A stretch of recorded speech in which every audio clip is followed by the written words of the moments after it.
In this video, we are going to talk about moral issues, but first, let us explain what a moral standard is.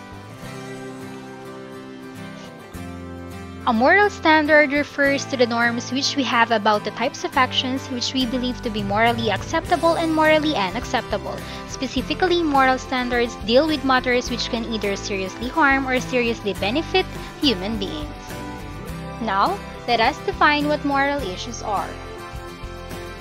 Here is everything you must know about moral issues. 1. Moral issues are those which involve a difference of belief and not a matter of preference. 2. Moral issues are those which involve the experience of a special kind of feeling. 3. Moral issues are those which involve a specific kind of situation where actions affect other people. And 4. Moral issues are those actions which have the potential to help or harm others or ourselves. These are just some of the hypotheses about moral issues. In addition, here are some of the moral issues about the opening of classes in both public and private schools. Cannot wait. Education cannot wait. A new school year starts in millions of homes. A school starts to open the academic year 2020-2021. Several schools in basic and secondary education and universities and college have showcased various preparations to guide teachers, parents, and students in the implementation of the new normal, because DepEd believes that the Philippines is ready to the new normal implemented in the education system. Ang ibig sabihin ng blended, kung anong sitwasyon, halimbawa sa isang eskwelahan, kung ano ang pangangailangan, anong estado ng mga bata, mag-a-adjust ang teacher, mag-a-adjust ang school. Depende sa availability ng communications. The online, blended, or distant learning being implemented by Department of Education is based on the directive issued by the current President Rodrigo Duterte that there will be no face-to-face classes while there is still no vaccine available against COVID-19. According to President Duterte, he is also doubtful about the readiness of the Philippines in the implementation of the program all over the country. Sabi ko sa inyo, walang vaccine, walang eskwela. Secretary Briones is insisting that there should be an alternative there. And she has a very good program for that. Parang teleconferencing. The technology is good. I do not know if we are ready for that. Secretary Leonor Briones feels that this kind of learning is not new to Filipinos and believes that the blended or distant learning being implemented in some universities can also be implemented to others. We have been doing distance learning, blended learning for decades and decades.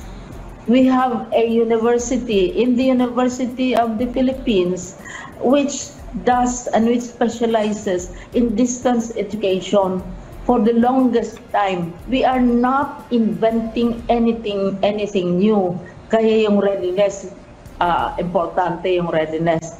The implementation of online, distant, or blended learning is evidently affecting everyone, especially students and teachers. The statements of the Secretary were being criticized, which means that the actions of DepEd are perceived by many. We did also a survey on the readiness of our teachers, no? And the readiness of our pupils.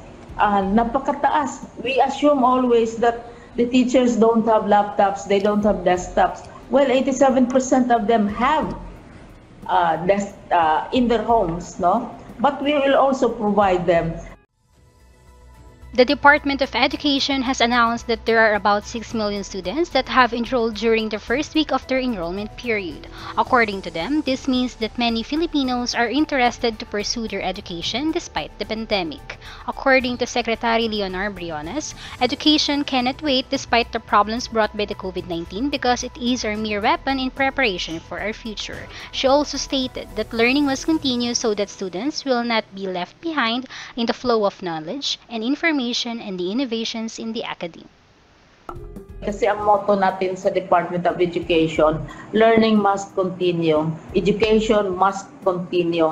Nagawa natin ito nung nagkaroon tayo ng sigalot sa Marawi, kung may bagyo, may earthquake, pinapatuloy natin ang edukasyon. And ngayon, with COVID, sabi natin, ipagpatuloy pa rin natin ang edukasyon dahil the children cannot wait. Education cannot wait.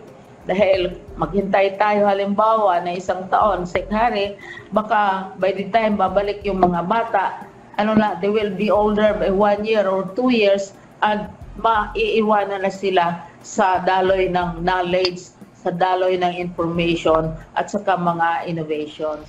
To further discuss the issue, here are some of the statements uttered by the Department of Education, specifically Secretary Leonor Briones, affirming that the Philippines is ready for the online, blended, or distant learning while there is an ongoing health crisis.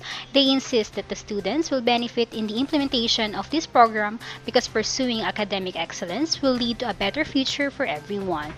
In a recent press briefing, DepEd Secretary Leonor Briones claimed victory in the opening of classes last October 5, saying that this remark is directed towards those who are pushing academic freeze to be imposed. Congratulations, Secretary Briones. Congratulations to the DepEd family and to the entire Philippines dahil nagwagi po tayo laban sa COVID nang tayo po'y nagbukas ng klase kahapon.